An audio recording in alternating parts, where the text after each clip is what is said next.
5 scale करिए 5।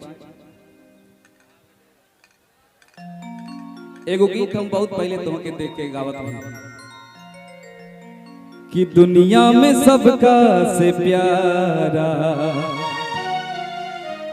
अरे तू ही तबाड़ू सहारा। देखो अरे तोहरे के नैना निहारे, ये बात काका लॉन की है। अरे धड़के ला दिलवा बेचारा, भड़ी रे अरमान से मांगी ले भगवान से, तू जिया यारा मानी ले तो है जान से, मानी ले तो है जान से। कि बड़ी रे अरमान से अरे मांगी ले भगवान से, तू जिया ये यारा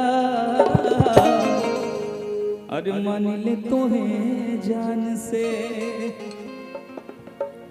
कि चंदा से कुछ चुरा के सूरज के फूसला के तोह के खुदा बनौले, सरधा से दिल लगा के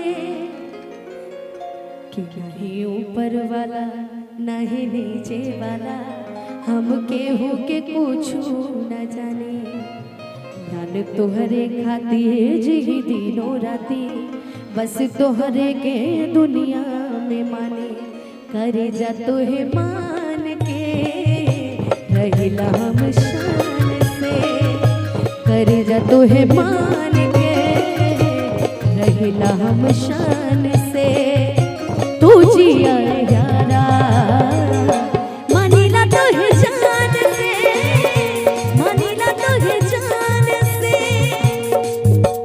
तोहरे के नैना निहारे धड़केला दिलवा बेचारा, दुनिया में सबका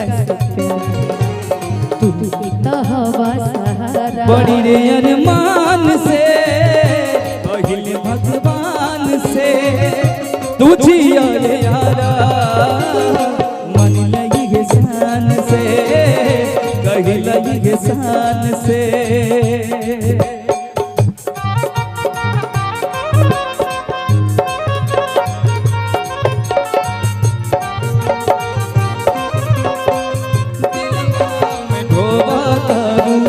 ससुरा से कारे आइलू गावे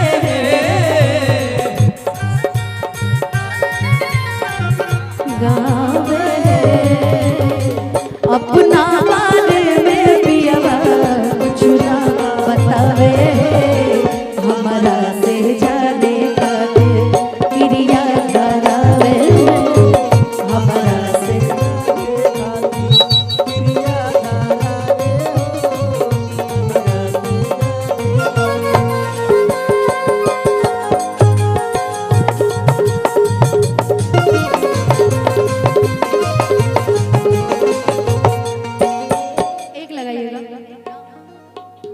गाना कंप्लीट कर लेना चाहिए तब। एक ना